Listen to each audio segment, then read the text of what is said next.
Nous sommes tous des immigrés sur le territoire. Nous ne sommes que de passage. Nous devons essayer de nous entendre, de nous comprendre pour pouvoir être ensemble, pour pouvoir vivre ensemble. Et que vivre dans un ghetto ou dans une boîte fermée ne servira à rien si on ne vous extériorisez pas. Donc il faut effectivement qu'on essaye de s'extérioriser parce que, comme on l'a dit la fois passée, on voit les subsahariens qui s'entassent tous dans le seul point.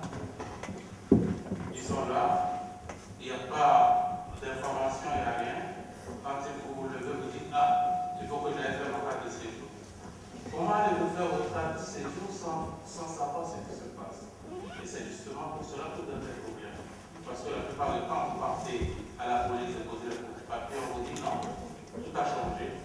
Vous devez faire tel papier, et vous prenez du retard et vous devenez, même si vous étudiez encore, vous devenez de la clandestin. Donc moi, ce que je vous demande, c'est d'essayer un peu de vous éparpiller partout. Et on peut être éparpillé, formé, etc. Ça ne veut rien dire.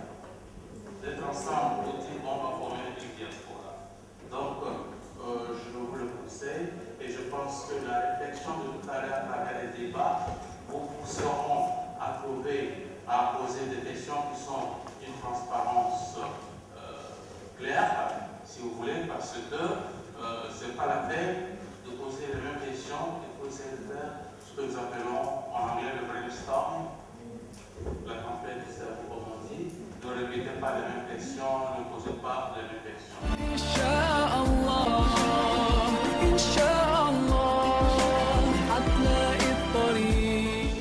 Donc ici, avec un financement européen, un programme international d'échange, et je me suis, depuis 18 mois que j'ai séjourné dans ce pays, je me suis rendu compte, et j'ai la confirmation en écoutant tous mes camarades, que le Maroc est vraiment un pays magnifique. Et c'est pour ça que je remercie et le roi, Sa Majesté Mohamed VI, et je remercie toutes les autorités qui aujourd'hui nous reçoivent.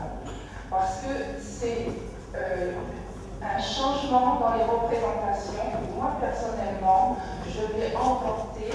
J'ai vécu en Algérie, j'ai vécu en Tunisie, mais comme l'a souligné un certain nombre d'intervenants, c'est une chose exceptionnelle d'être reçu par les plus hautes autorités là où on réside. Donc je remercie vraiment et Madame le maire et tous les techniciens qui sont avec elle. Ma réflexion sur la migration, puisque c'est l'objet de ma thèse, je travaille sur des migrants. Alors je travaille sur des migrants subsahariens vers l'Europe. Je regarde également la société marocaine et la manière dont elle essaie d'intégrer les subsahariens. Je vous donne une aventure qui m'est arrivée ici à Marrakech. Le jour de la célébration internationale des femmes,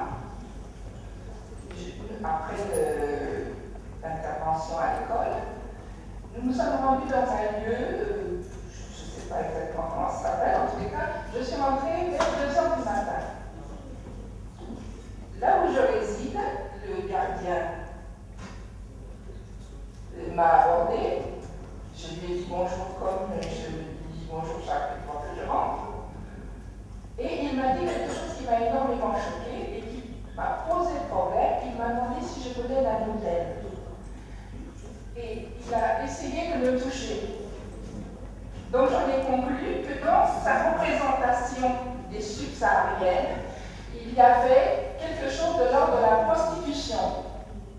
J'avais beau lui dire, je travaille à l'université, je donne des cours aux étudiants de tourisme en master à l'université, je ne viens pas d'un hôtel, j'étais avec des amis.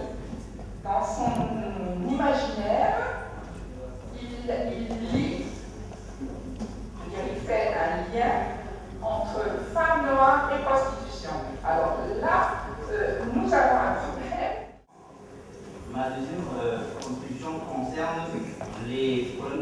maintenant. Est-ce qu'il y a des possibilités d'encadrer les prix loyers au niveau de Marrakech? Moi, je suis là pour un cycle équivalent de 3 ans. Donc, je voulais savoir pourquoi à chaque fois on renouvelle la carte de séjour et chaque année, alors que c'est déjà, on vient déjà avec un cycle, on est déjà sûr qu'on va faire un cycle de 3 années. Est-ce qu'il n'y a pas possibilité de nous permettre d'avoir une carte de séjour équivalent à la durée de notre cycle ici à Marrakech? Merci.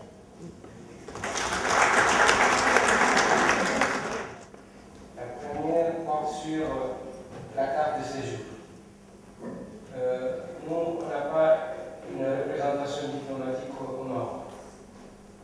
Pour cela, c'est le Sénégal qui nous représente, c'est Casablanca. Donc, pour faire la carte de séjour, on nous demande d'aller à Casablanca chercher une attestation de prise en charge.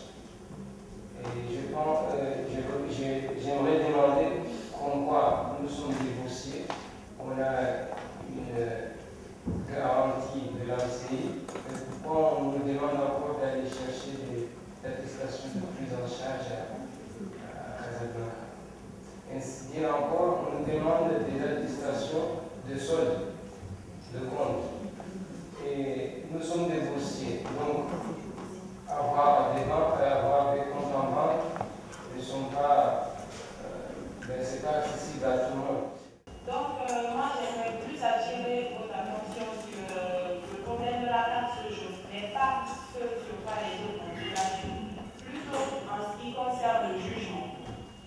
Moi, personnellement, je suis en 3e année de droit privé, je suis juriste de formation, mais je pense qu'après avoir accusé un État, des fois on ne le fait pas exprès, il n'est pas aussi judiciaire de mettre des étudiants dans un tribunal pour essayer de payer une pénalité avec un jugement déjà en arabe, qu'on ne comprend pas bien, qui a un traducteur, on n'a pas notre mot à dire.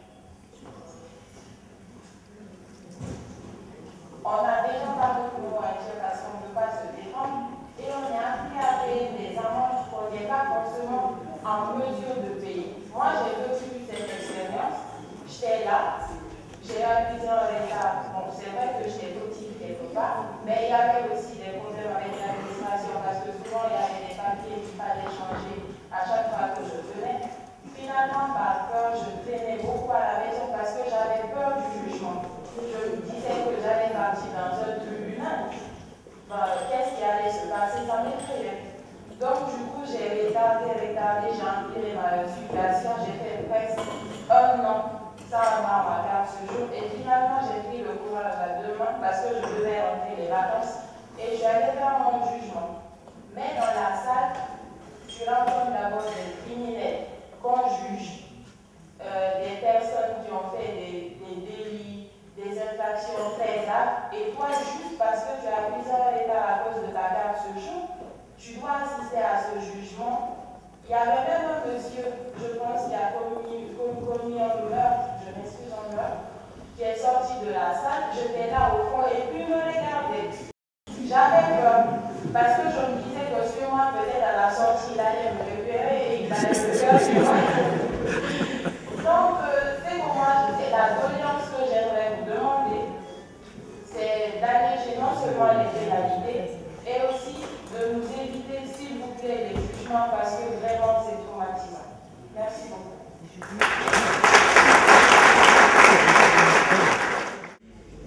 Si vous voulez essayer de plaider pour que chaque étudiant résident ici à Marrakech puisse avoir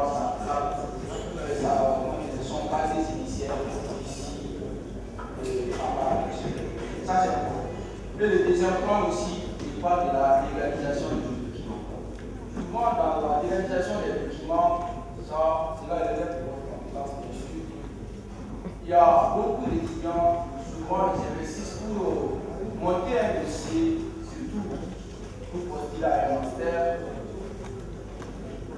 Ils financent souvent, ils ont un budget pour ça, souvent ça va jusqu'à 300 millions pour se faire des documents, pour rassembler des documents. Si vous voulez essayer de faciliter cela, L'égalisation, sans égalisation, sans des bilans, certes des bilans, c'est tout son baisse, mais des bilans multipliés par 50, c'est déjà. Mais ça veut dire que votre administration, vous avez le pouvoir, essayer de nous faciliter ça. C'est juste, comment dire, une demande que nous soumettons à votre responsabilité si vous pouvez donner l'accès gratuit à l'égalisation de tous les étudiants qui sont avec vis-à-vis de la loi. C'est une la carte de séjour, on va le faire avec un problème, mais essayez de nous faciliter ça. Il y a aussi certains étudiants qui veulent avoir la cité administrative. Ici, comme à l'église Canada, il y a des immeubles qui sont gérés, je ne sais pas par qui, mais c'est des cités qui sont à Paris, qui sont soumis à des étudiants. Vous pouvez faire cette nouvelle politique au sein de votre administration. Décidez bien ou pas pour essayer de fixer un tarif forfaitaire pour soumettre à des étudiants qui viennent avoir accès à la cité. Aussi pour la régularisation de la carte de séjour, il y a deux volets. Maintenant, la politique qui a été lancée, il y a certains étudiants aussi qui veulent bénéficier à cela, mais certes, c'est des choses qui sont possibles parce que cela ne concerne seulement aux non-étudiants. Et jusqu'aujourd'hui, je vois pour les étudiants qui n'ont pas fait leur carte de séjour, il y a un jugement qui nous attend. Donc, si on veut aller sur un terrain neutre, même la justice, ça existe, il plaît pour nous pour avoir la grâce pour pardonner à ces enfants et à partir de cette année, tous les étudiants continuent avec vis-à-vis de l'organisation.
Et c'est c'est là où il y a cette différence entre nous, entre les humains.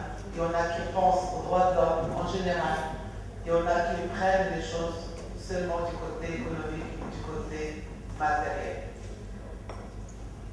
Bien sûr, en regardant les choses de cette façon-là, on évite tout type de violence, et tout type de marginalisation, et tout type de maltraitance et sous-estimation. Et dans ce sens-là, j'étais très touchée, sans vous cacher, de témoignage de madame sur cette représentation quand même, pas uniquement sur les femmes subsahariennes, les femmes de couleur noire, mais aussi sur toutes les femmes dans le monde, mais encore plus sur les femmes, parce que, effectivement, comme il a dit M. Laris tout à l'heure, on a un grand travail à mener dans notre société pour respecter et pour accepter tout ce qui est différent à nous. Et ça, c'est un grand chantier sur lequel le Maroc est déjà lancé il y a un moment, et les associations des droits de l'homme, et les associations des droits des femmes, et des jeunes, et des enfants, et des handicapés, il a pris en communauté, et heureusement que c'est ce travail-là qui a fait avancer les choses, les droits de l'homme en général au Maroc, mais on a encore beaucoup de choses à faire. Et je ne vous cache pas qu'en présidente d'une association des droits des femmes au Maroc, on reçoit dans notre centre d'écoute, on a reçu des jeunes filles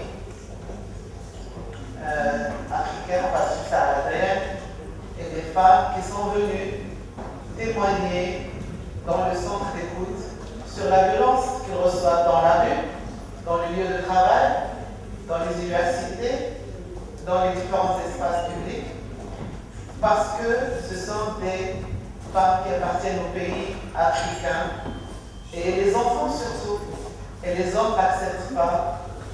Déjà, ils n'acceptent pas voir la femme dans ces espaces, la femme marocaine dans ces différents espaces, mais encore plus une femme qui vient de l'Afrique, qu'on a, comme il a dit M. Latissi, on a une idée qui est déjà dans l'inconscience que dans ces pays, on ne peut avoir que des choses qui ne sont pas intéressantes. Donc, il y a tout un travail. C'est vrai que, moi je le dis, c'est des choses sur lesquelles je milite avec mes sœurs et mes frères des droits de l'homme au Maroc. C'est comment arriver à une société égalitaire, une société qui donne les mêmes droits à tout le monde et qui permet et qui crée des conditions favorables pour jouir et pour profiter de ces droits. Il ne suffit pas d'avoir des constitutions qui donnent ces droits, qui disent qu'on a l'égalité, qu'on va lutter sur tout type de discrimination, mais il faut avoir vraiment des comportements humains, quotidiens, dans tous les espaces qui montrent effectivement qu'on accepte les uns et les autres avec notre différence. Notre différence qui donne la richesse, bien sûr. Et c'est là où je parlais tout à l'heure de cette chose qui n'est pas matérielle, mais qui a une valeur très, très importante. Parce que, je ne vous cache pas, dans ma maison, moi j'ai un Sénégalais qui vit avec moi, qui travaille avec moi, et avec lequel je partage beaucoup de choses. J'ai vraiment j'ai appris une autre culture que j'ignorais, que je ne connaissais pas, et j'ai fait exprès de faire vivre un Sénégalais avec moi dans ma famille, qui me permet de voir de près cette culture et qui me permet de bien construire mes idées et de profiter de ce continent magnifique africain qu'on ignore et qu'on aime énormément. Donc, je vous dis qu'il y a du côté comportement, du côté pratique, il y a beaucoup de choses à faire dans ce sens et ensemble, on va le réussir. Par rapport à d'autres problèmes qui sont en relation avec l'administration, donc on est là pour écouter bien sûr vos sentiments, je ne parle pas de problème. Parce que toute chose peut être réglée et peut être corrigée. On est là pour corriger. Et quand j'ai entendu la voix du président de l'association, il a donc souligné une idée que je partage avec lui. Et je vous dis dès maintenant qu'on va, dans notre administration, réserver un service spécial pour les étudiants subsahariens. Comme ça, quand ils viennent, ils vont trouver des conditions favorables et une bonne écoute et une bonne présence avec rapidité et facilitation des procédures. Donc,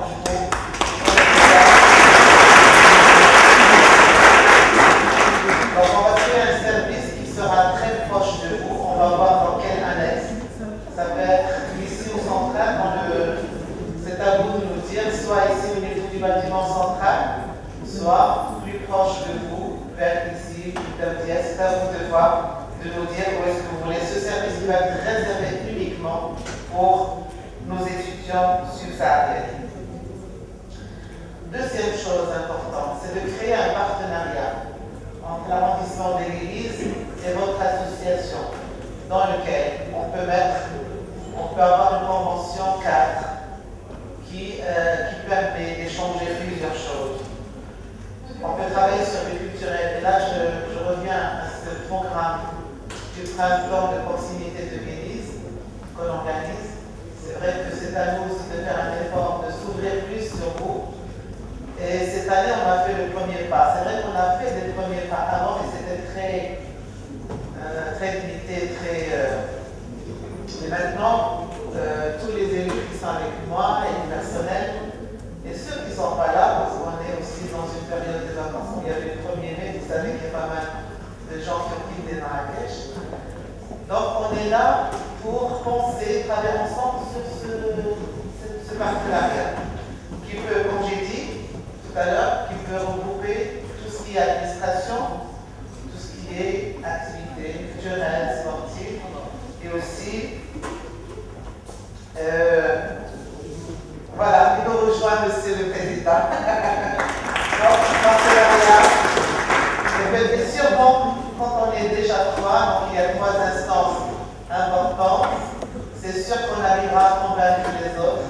Et notre travail, comme j'ai dit tout à l'heure, vous savez qu'en général, et ça c'est pas un secret, ça doit être la même chose dans vos pays, les élus, ils travaillent uniquement avec les personnes qui votent, qui donnent la voix.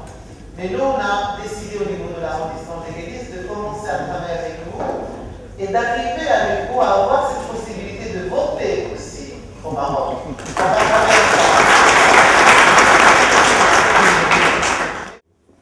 Madame la Présidente, et bien même la Présidente, puisque j'habite dans l'arrondissement, j'en suis fier et reconnaître tous les efforts qui se font sur ce plan. Monsieur Boyer, vous méritez bien les années passées ici sont la preuve même de la réussite de l'expérience de l'immigration. C'est un exemple pour nous aussi, pour les étudiants subsahariens. Je n'ai pas expliqué cela, c'est déjà une réponse. Qu'est-ce qu'avoir la chance de cette expérience de l'immigration? Monsieur Cissé, président Gisard, mesdames et messieurs, chers conseillers, moi non plus, je n'ai pas préparé le discours. Et M. Cissé vient de me dévoiler hier soir, nous avions traversé la nuit à évoquer des questions philosophiques sur l'éthique. De par mon métier d'enseignant à l'université, c'est pour cela que je suis doublement touché par cette invitation et intéressé par cette présence, par cette écoute, mais aussi du fait que je m'intéresse, j'ai la responsabilité de la Commission régionale des droits de l'homme. On a bien dit des droits de l'homme.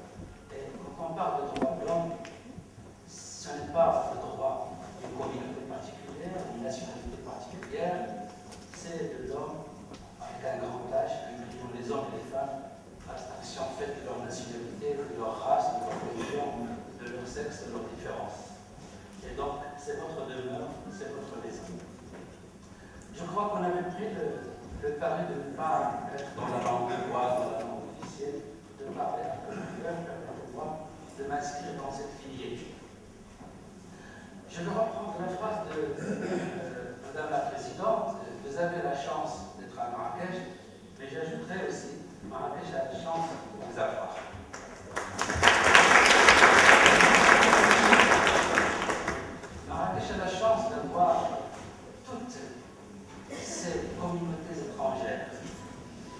chance de s'initier au cosmopolitisme bien cher au siècle des Lumières. Les grandes civilisations, les grandes métropoles qui ont pu s'élever dans le temps, dans l'espace, dans la culture, ont pu le réaliser grâce à la diversité de ces populations. Et qui dit diversité de population dit automatiquement diversité d'expérience, de culture, de patrimoine, de brassage. Hier, nous avions évoqué le thème du métissage, la richesse et l'importance du métissage. Et puis, l'avenir de l'humanité est dans le métissage, que ce soit un métissage biologique, mais aussi du métissage culturel et du métissage civilisationnel. Mais déjà, chaque civilisation est déjà le produit de plusieurs civilisations. Le métissage est à l'œuvre. Il ne faut pas concevoir, permettez aux philosophes de dire la mort. Il ne faut pas concevoir le métissage comme un aboutissement. Il y a toujours déjà du métissage dans l'action humaine, dans la culture humaine. Il faut savoir comment commençons-nous la vie, comment commence la culture, comment commence le langage. Il y a plusieurs successions. Je vais dire deux choses. Je ne suis pas le porte-parole du gouvernement et de l'État. Je peux parler du rapport ô combien singulier du Conseil national des droits de l'homme qui a déclenché tout cela et qui explique aussi pourquoi nous sommes là et pourquoi les autorités, pourquoi les instances officielles parlent aujourd'hui, reçoivent aujourd'hui, accueillent aujourd'hui une discussion sur l'immigration, sur les migrations. Les Marocains le sont toujours des immigrés. Ils vivent encore, ils ont vécu depuis 40 ans l'expérience de l'immigration. C'est une chance. Point de départ, l'immigration c'est une chance. C'est une chance d'abord parce que l'immigration a changé le monde, sociologiquement parlant, elle a changé le monde. Fini l'immigration synonyme de misère. Les gens qui n'ont que leur force physique à déplacer pour aller chercher du travail. Aujourd'hui, il y a des intellectuels, il y a des hommes et des femmes, il y a des enfants dans le mouvement migratoire. L'immigration, c'est un phénomène international. Je vais vous dire une chose, peut-être qu'elle va vous surprendre. Nous avons peut-être un préjugé, l'idée reçue que l'immigration se fait du sud vers le nord. Statistiquement, aujourd'hui, l'immigration vers le sud est plus importante et plus grande que l'immigration vers le nord.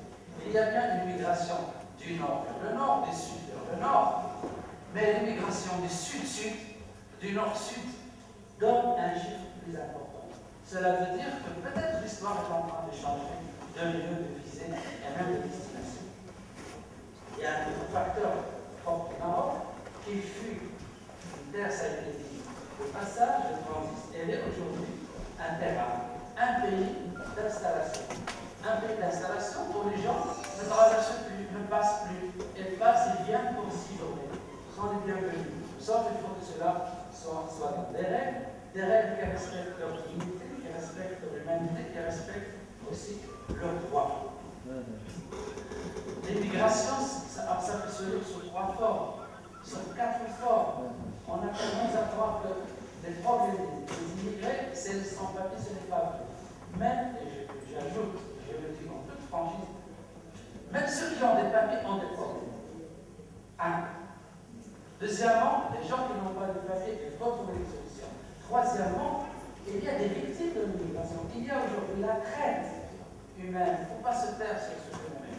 Il faut parler de ça. Il peut prendre toutes les formes. Parfois des formes terribles, dramatiquement terribles. Il y a aussi des exils politiques pour des raisons particulières, pour une question de survie, pour fuir la mort certaine, ils se déplacent et c'est leur droit.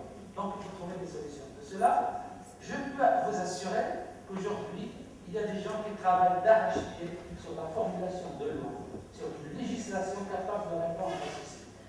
Eh bien, l'immigration, c'est une chance. Le Maroc lance un projet, un grand défi, mais il y a un problème. C'est une culture toute nouvelle pour lui. On va le dire. Il va y avoir de la casse, il va y avoir des problèmes, il y a des carences, il y a des insuffisances. Nous n'avons pas la culture réelle et sincère d'intégrer, de recevoir en termes juridiques et en termes culturels, parce que l'immigration, ce n'est pas une question de donner du papier. Le responsable administratif peut très bien vous donner vos papiers, mais assurer du bon voisinage. Il ne peut pas vous assurer une bonne relation à vos proches. Ça, c'est une question de mentalité et c'est une question de culture. Nous devons avoir le courage, nous, Marocains, mais nous ne pouvons pas le faire sans vous. Nous ne pouvons pas le faire sans vous. Ceux qui ont réussi la question d'intégration ailleurs, en Europe essentiellement, l'ont fait aux États-Unis, de manière générale, et l'ont fait parce qu'il y a eu un travail complémentaire, un travail de main dans la main des deux parties. Nous n'avons pas cette culture, je dis, nous n'avons pas cette culture, et donc il faut qu'on s'initie.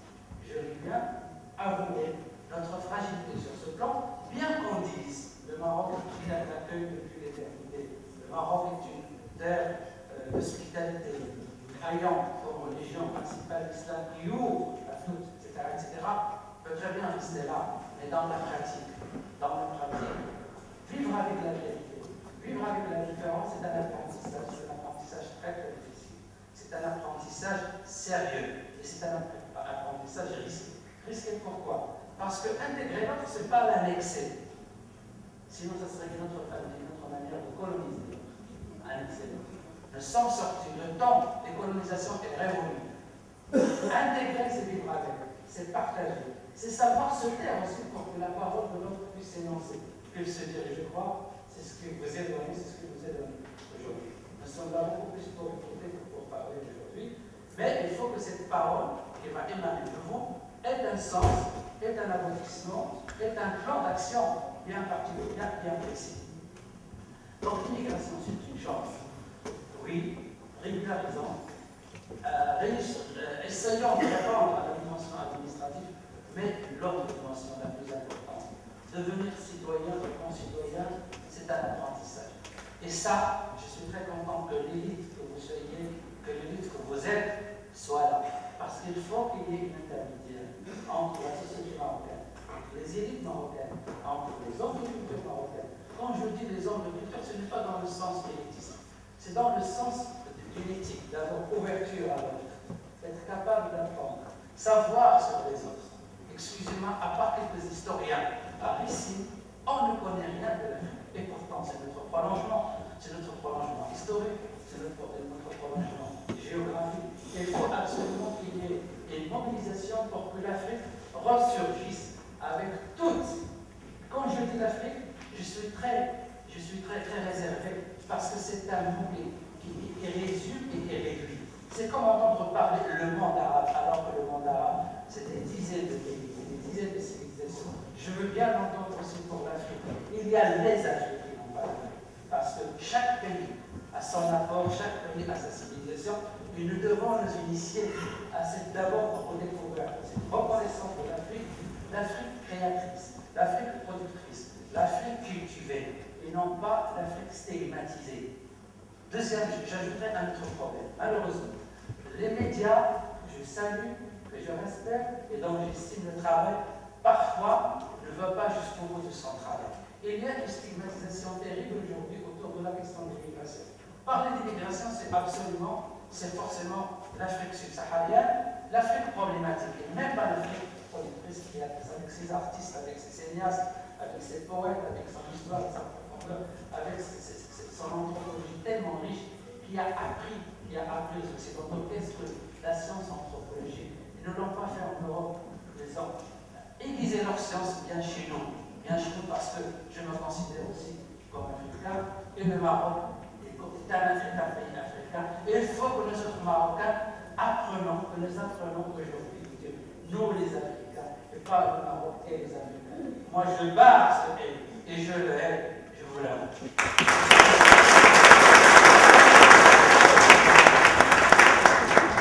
Donc, je veux bien dire ceci.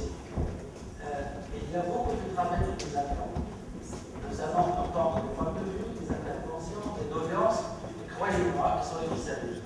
Nous ne pouvons rien faire sans des aides des uns et des autres. Et avec la présence de personnalités comme Mme Zakia Abdini, dont je connais très bien l'engagement dans la vie associative politique, sur la base de principes, du voyant de Sophie Del Koucha, dont je connais le parcours, de personnalités confrontues à chacun, M. Sissi. S'il n'y a pas un travail de main dans la main, nous ne pouvons pas faire parvenir ces violences et trouver des réponses à ces violences qui sont vraies. C'est un chantier qui s'ouvre. Il faut vraiment être cela. Et nous sommes très heureux que l'ouverture de ce chantier ait lieu. C'est un commencement. Ne le sous-estimons pas. C'est une exception. C'est une exception en Afrique d'abord.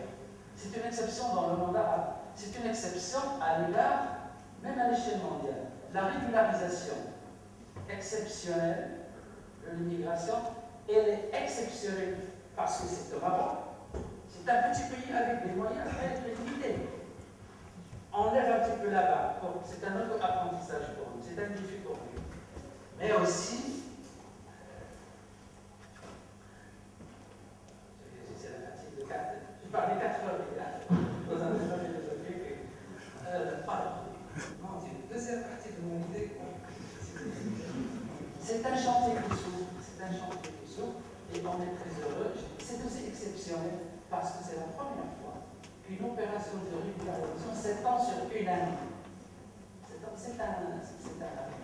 un défi et c'est un record. Une année, c'est-à-dire le travail continue, mais il doit commencer après le 30 décembre 2014. Qu'allons-nous faire de l'intégration, de cette intégration? Comment éviter les erreurs des pays occidentaux, la France, l'Espagne, l'Italie, qui fait de l'intégration une espèce de lutte d'amortisme? Soit pour moi, ou casse-toi. Excusez-moi de parler sur la tellement. Non, il faut que l'intégration soit un partage, un apprentissage. Vous nous donnez une occasion, je vous remercie d'avance, vous nous donnez une occasion de réapprendre qui sommes-nous, de redécouvrir une dimension refoulée, je le dis bien, et l'histoire n'est pas faite que de roses, elle est faite aussi de refoulement, de choses terribles, de découvrir que nous sommes africains. Deuxièmement, que nous sommes singuliers parce que, à part que nous soyons arabes, musulmans, ayant intégré le judaïsme, l'andalousie, etc., nous intégrons aujourd'hui cette autre facette de notre identité, mais aussi pour nous donner l'occasion d'approcher de l'expérience croissante, l'expérience humaine, à une échelle universelle. L'universalité de l'homme n'a pas de race, n'a pas de sexe, n'a pas de religion. L'homme, c'est l'homme, et est toujours l'homme, là où il est. Je n'en dis pas plus, peut-être qu'on va interagir dans la discussion. Je vous remercie pour votre parole.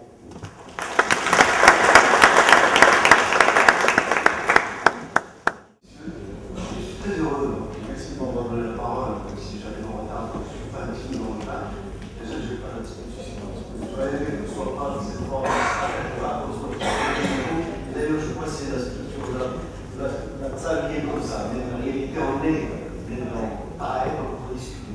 C'est la disposition qui est un petit peu particulière, il ne faut pas le voir comme des torts qui sont en train de nous donner du coup, ce n'est pas la vérité, je crois que ce n'est pas l'objectif. L'objectif, c'est de se rencontrer. Vous savez que le Maroc, c'est un grand pays d'immigration de l'Afrique.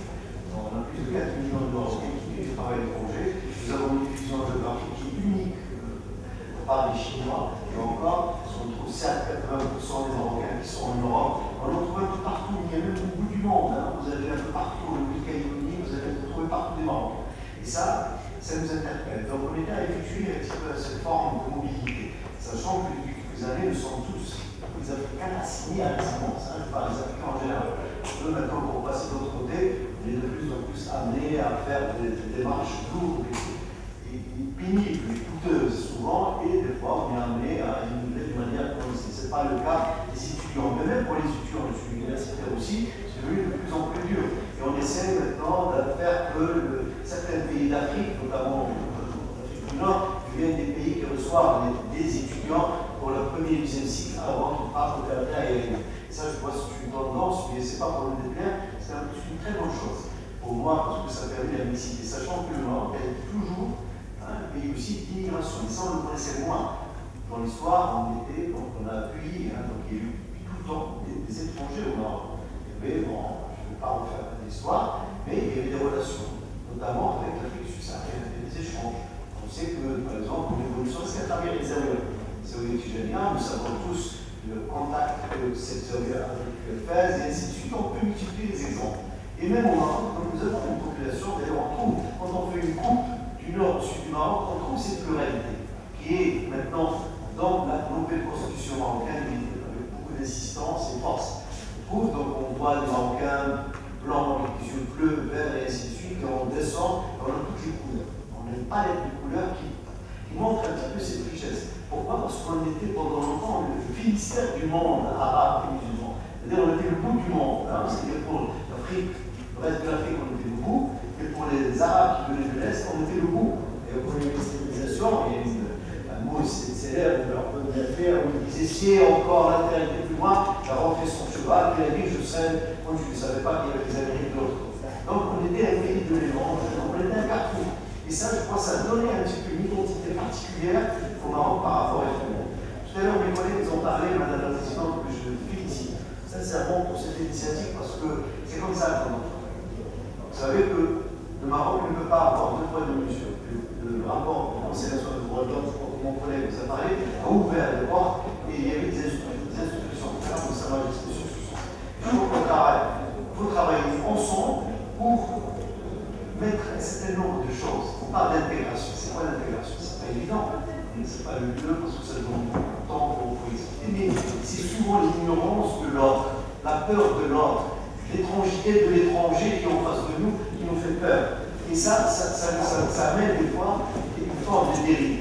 Le racisme, pour le dire de la présidente, il n'y a pas un pays où il n'y a pas de racisme. Le racisme au Maroc, c'est une forme de racisme insidieux, pas connu, mélangé. Donc, ça peut exister, hein, il a parlé dans même un terme, c'est presque naturel que ça existe. Mais c'est pas pour autant, il y a beaucoup, il faut savoir.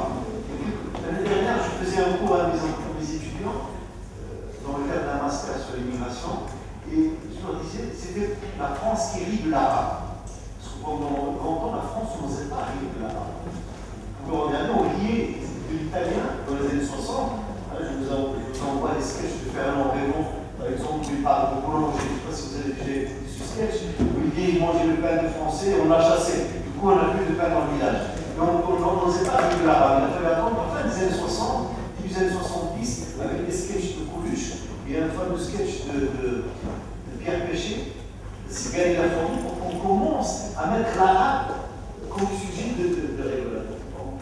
Et je demandais à mes étudiants qui étaient oui, la France raciste. Je lui dis, et vous, est-ce que vous êtes raciste? Non. Je lui dis, voilà, au niveau de l'université, vous savez, à Agadir, on a comme à Marrakech, on a beaucoup d'étudiants subsahariens notamment. Sachant que même quand je parle de moi des subsahariens, ça me gêne. Parce que souvent, quand on avait l'immigration, on parle des subsahariens. Ce qu'il faut, on a plus de 90 nationalités au Maroc. On a plus, lors du dernier recensement de 2004, il y avait officiellement environ 51 000 étrangers. Là, cette année, donc, il va y avoir le recensement, certainement, on aura entre 80 000 et 100 000. Donc ça va presque doubler. Mais ça couvre toutes les nationalités. Il y a beaucoup plus d'Européens que, pas miraculeusement, je ne sais pas pourquoi, on a toujours dans la tête, nos autres Africains, un petit peu ce complexe, on les appelle les expatriés, les compérants, ou les étrangers, mais jamais les immigrés. Pourquoi ils sont les immigrés? C'est le même statut hein, que vous, que moi, la même chose. Donc, et ça aussi, il faut travailler sur cette formulation. D'ailleurs, je ne vois pas de parce que c'est ça qui a organisé ça. Mais normalement, il y a aussi d'autres communautés. Mais pourquoi on cible justement que ces communautés? Il ne faut pas. Pardon? Non, mais je ne parle pas de vous, je parle d'une manière, ça c'est l'image qui est véhiculée même par les médias.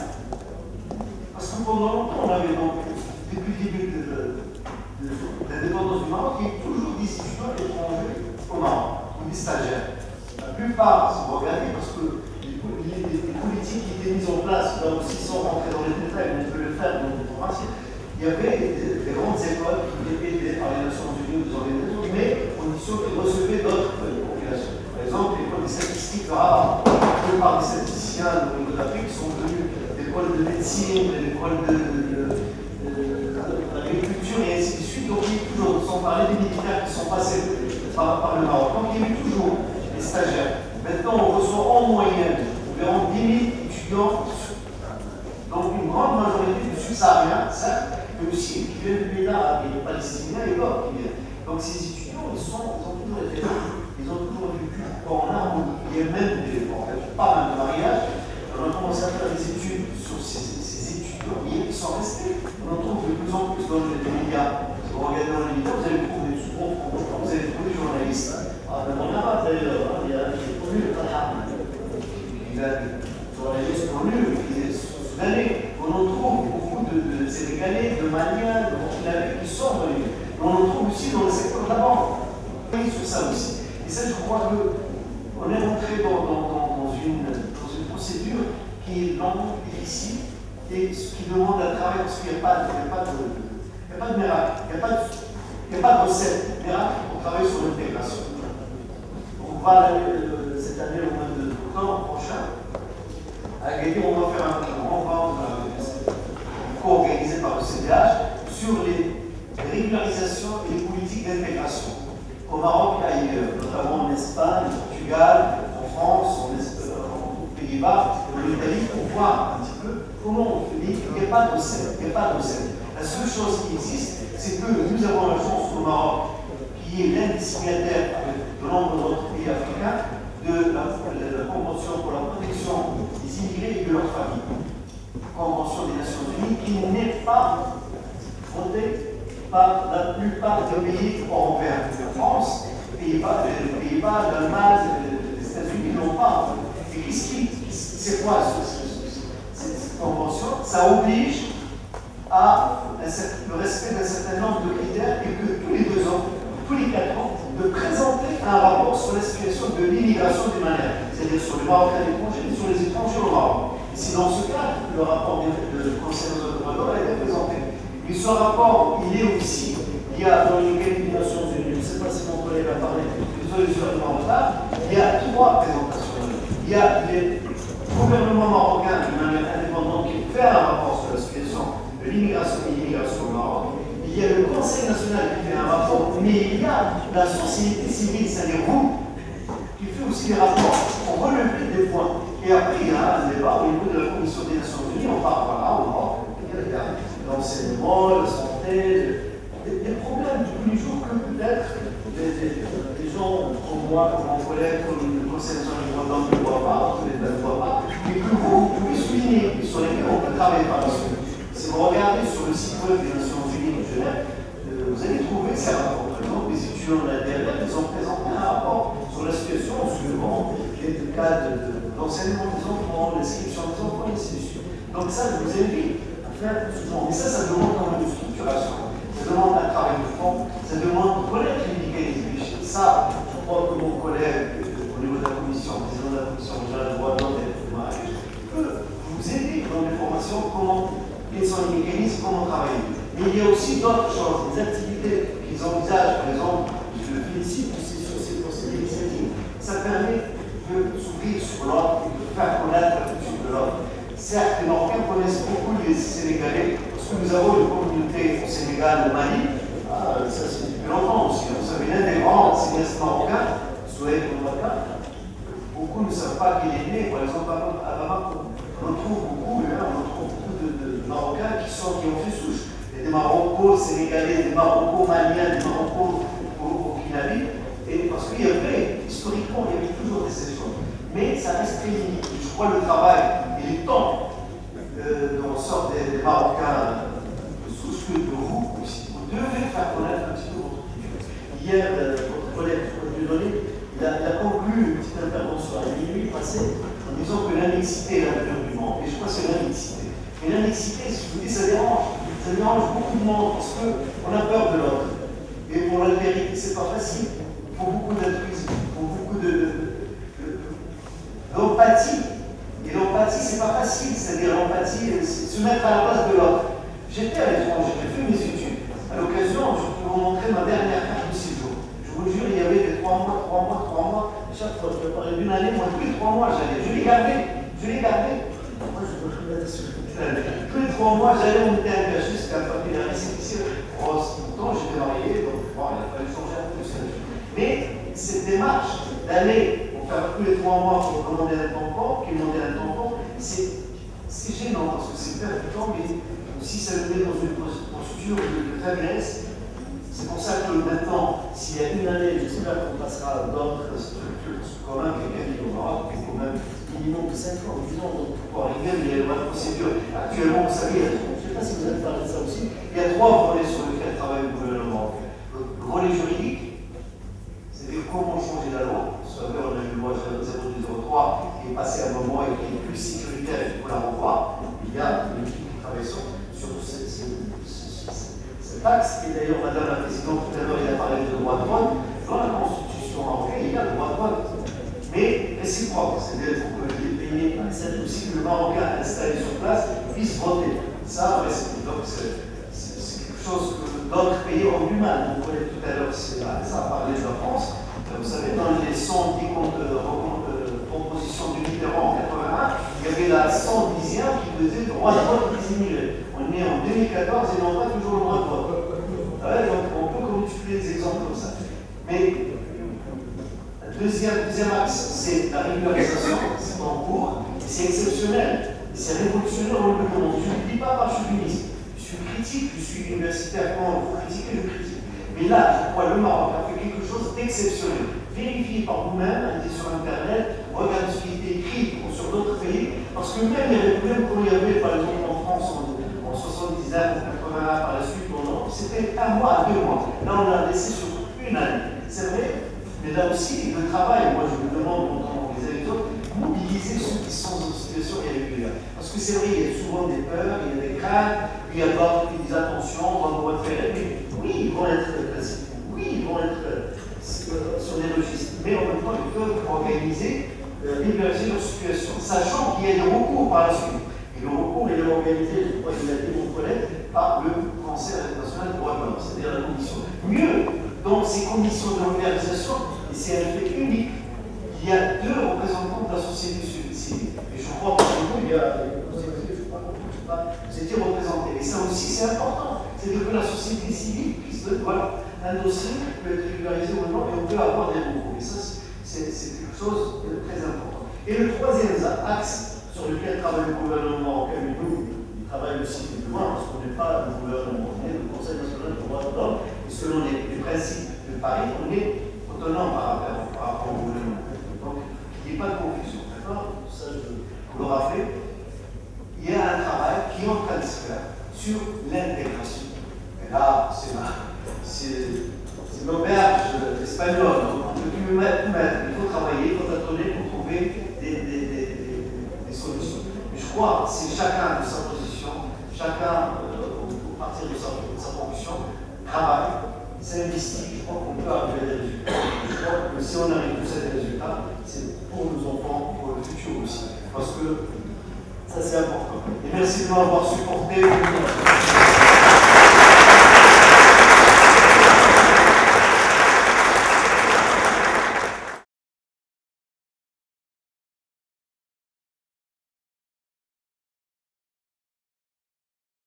Je suis de nationalité congolaise, et je suis le chargé culturel de la César aussi. À tous seigneurs, tout honneur, on ne peut vraiment pas, je ne me permettrai pas de commencer sans dire merci à Madame Goya, le préfet de Marrakech, tous ceux qui sont là, ceux qui ne sont pas là, qui représentent la hiérarchie marocaine, de nous avoir permis tout ce qu'on a commencé depuis le début jusqu'à présent et par la suite aussi. Et je pense que nous avons en face de nous des autorités au cœur en or, mais difficile parfois d'exprimer toute la richesse de son cœur comme ça. Et vous avez en face de vous aussi, mesdames, messieurs les autorités, une jeunesse subsaharienne, courageuse, qui ose, qui souhaite, qui espère qu'elle aille un peu plus loin encore. Nous promettons, avec nos projets, avec nos idées, avec nos petites lumières, on commence à voir que l'Afrique peut être aussi un modèle. Et dans l'éthique, tout à l'heure, le taxi qui m'a appelé, comment je l'ai résumé aussi, il m'a demandé est-ce qu'il y a des Marocains chez vous au Congo? Il y en a plein. Est-ce qu'il y a l'islam au Congo? Il y en a plein de mosquées. J'ai dit à mon ami, si c'est le président, quand il y a la fête de l'Aïd au Congo-Brazzaville, si tu n'as pas fait tes empreintes, la veille, tu ne bouffes pas. Parce que le marché, il est bloqué. Tous les grands commerçants qui gèrent les supermarchés, qui vendent tout ce qui est vraiment de l'ordre du commerce le plus important, est bloqué. On ne bouffe pas parce que les amis musulmans, ils sont à l'Aïd. Donc on fait les achats la veille. Mangez chez eux.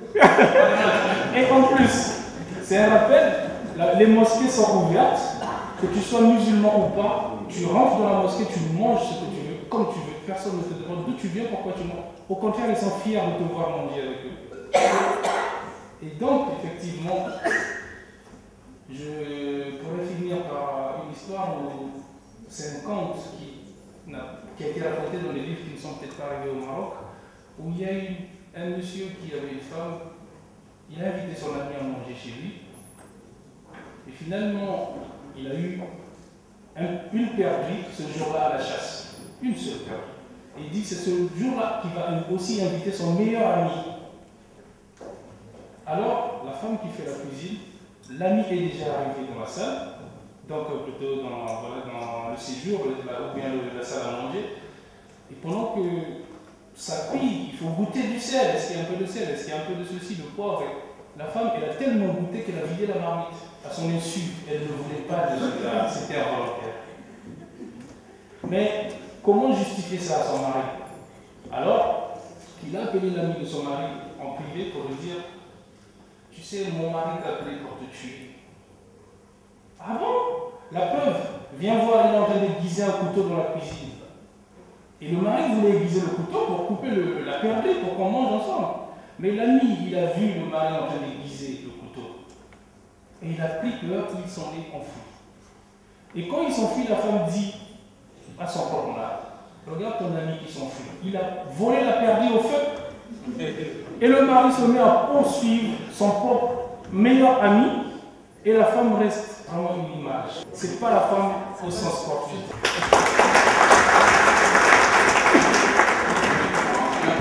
Et ce qu'on doit se demander maintenant, c'est que faire. Parce qu'on a mis la balle dans notre camp. Il faut qu'on joue cette balle-là.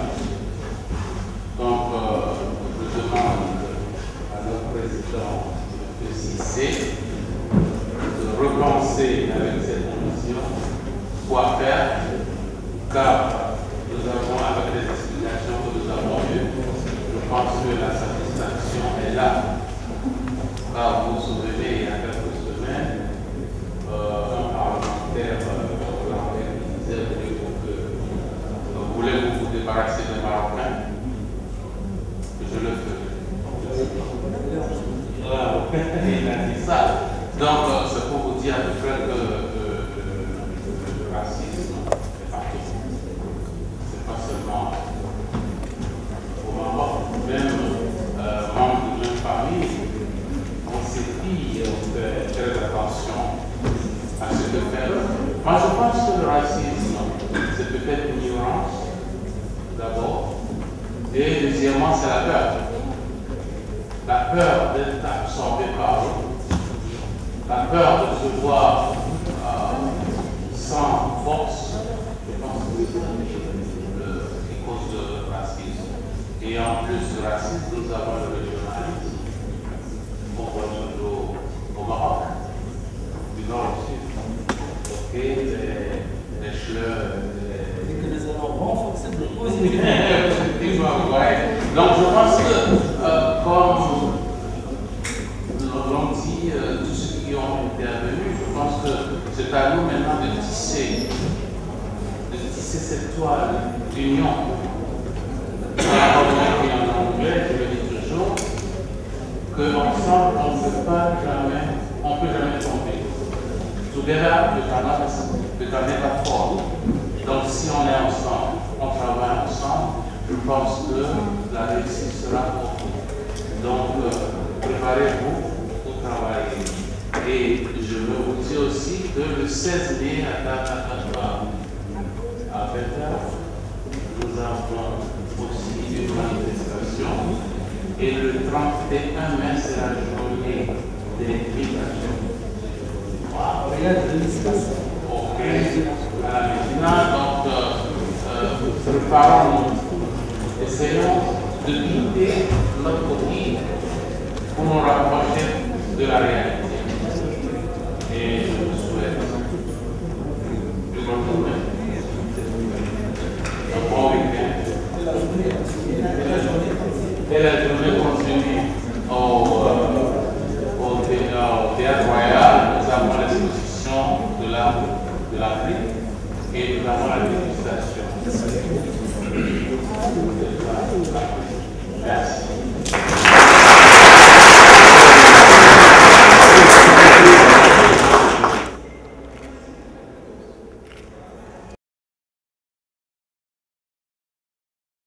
Alors, comme président de l'arrondissement d'Église et comme militante des droits de l'homme en général au Maroc, comme universitaire, je trouve que c'est un dossier qu'il faut ouvrir.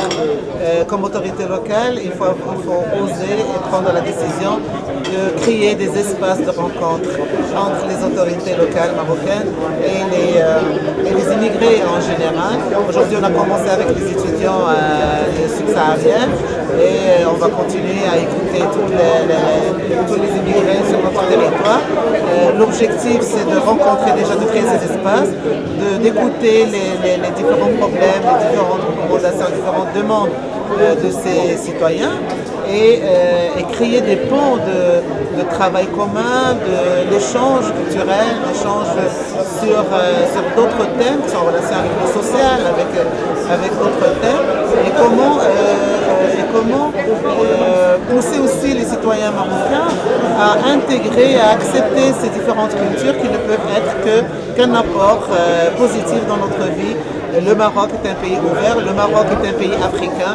Il faut qu'on soit conscient, tout le monde soit conscient de l'importance de l'échange et de l'interculturel, parce qu'il ne peut être que positif pour nous. Du point de vue économique, du point de vue culturel, du point de vue social, on ne peut que gagner dans ces différents échanges. Donc nous, comme administration, nous allons créer un service spécial pour les étudiants immigrés sur le territoire de l'Église.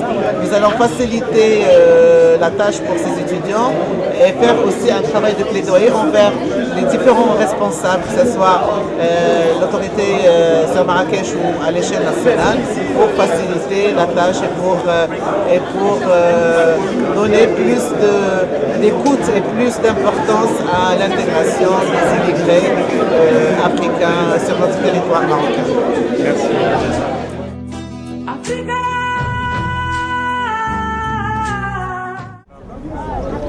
اللون الأخضر دلالة على الخضار، اللون الأبيض اتفاقيات ديال السلام، اتفاقيات ديال السلام، اللون الأسود دلالة على اللون وهذا النجم دلالة على النهضة والنواة ديال الدولة، واللون الأصفر وهذا اللون الزهري دلالة على النيل، الماء.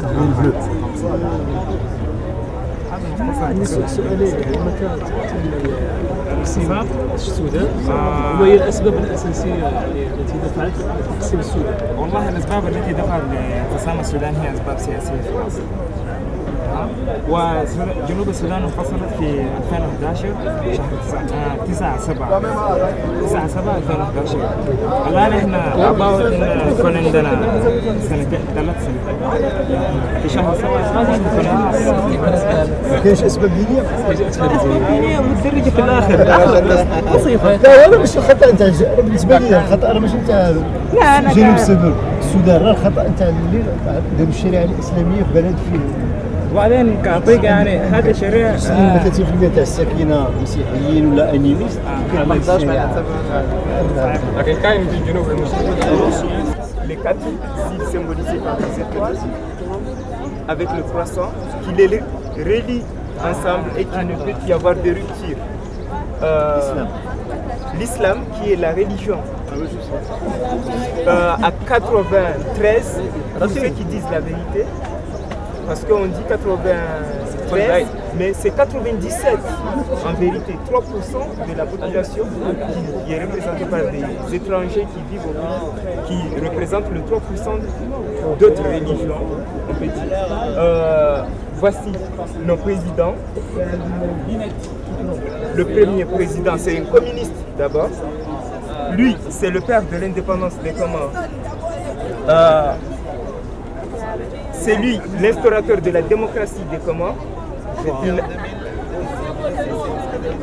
Oui, c'est en 2006, mais il n'a pas duré au pouvoir. Il a été renversé. Lui, Oui, il y a eu plus de 20 coups d'État chez nous, donc on est connu pour ça. Donc on parle de président démocratiquement élu à partir de celui-ci. Et celui-ci, c'est le président actuel, c'est un docteur en pharmacologie. Oui, côté économique, on produit le parfum. C'est pourquoi on dit les Comores, ce sont les îles au parfum. Donc on produit l'ylang-ylang qui sert à fabriquer les shampoings, à parfumer tout. La vanille, il y a le girofle qui sert à fabriquer les médicaments pour les dents. Et on met aussi dans les cafés. Il n'y a pas de problème, vite fait. Donc ça c'est le drapeau, donc là. Donc pour la situation géographique, voilà, c'est un pays de l'Afrique de l'Ouest, c'est une ancienne colonie française. Donc c'est le pays limitrophe, on a eu un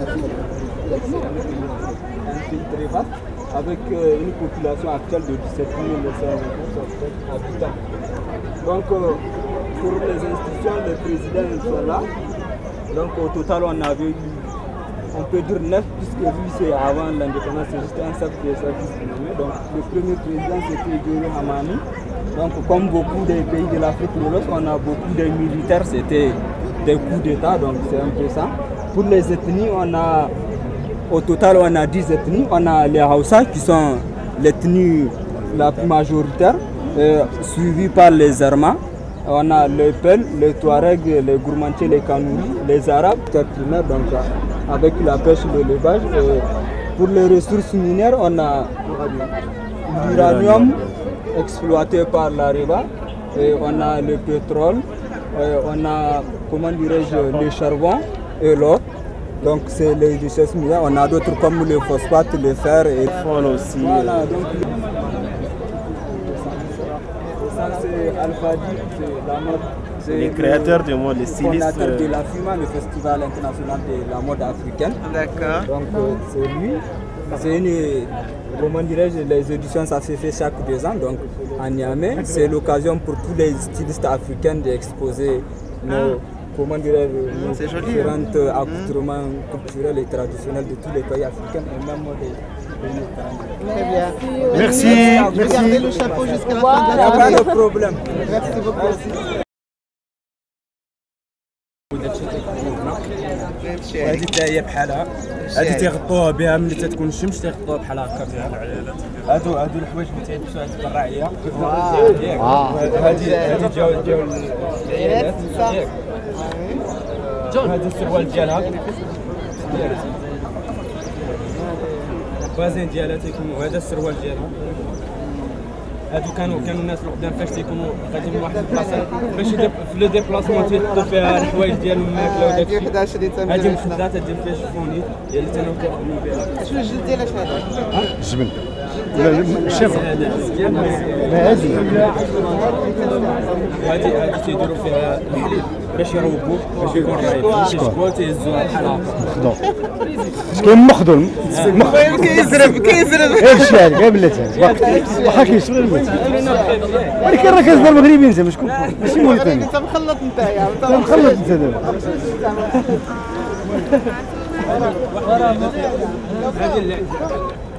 هذا لي زاغاشي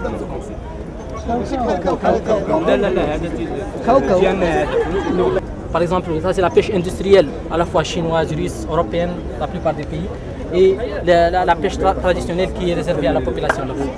Est-ce que l'esclavage est aboli? Il est aboli. Il est aboli.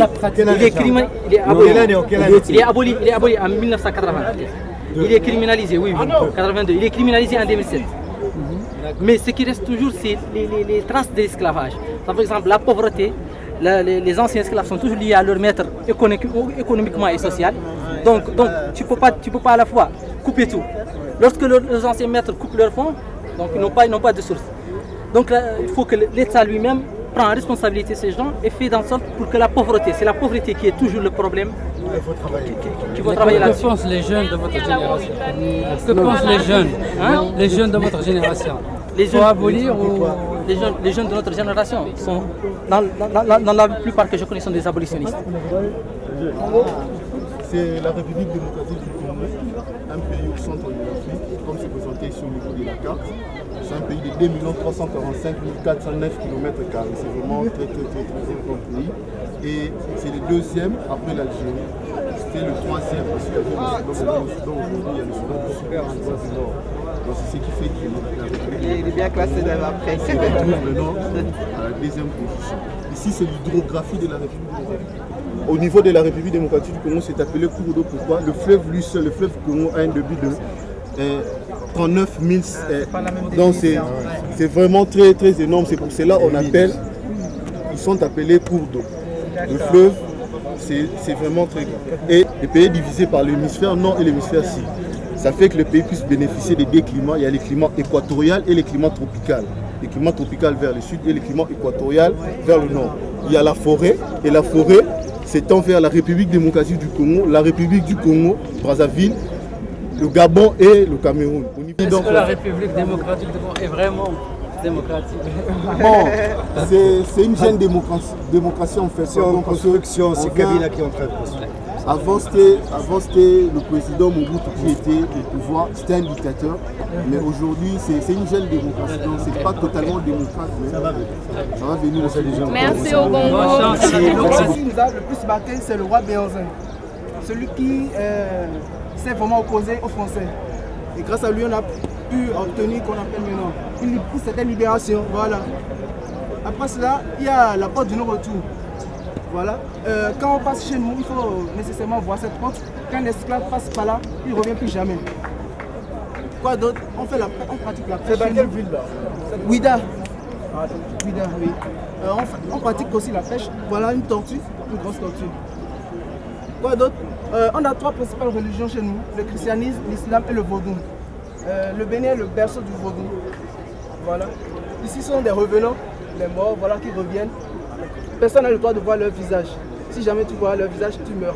C'est du vrai ça? Oui. C'est des morts qui sont ressuscités. Non, pas ressuscités, ce sont des esprits. Avec la sauce d'arachide, à Koumé, le gombo. Voilà, à Kassa, voilà. Mais on va déguster quel plat aujourd'hui? Parmi ces plats-là. C'est ce plat-là, Amio. Merci beaucoup. Merci. Non, merci à vous.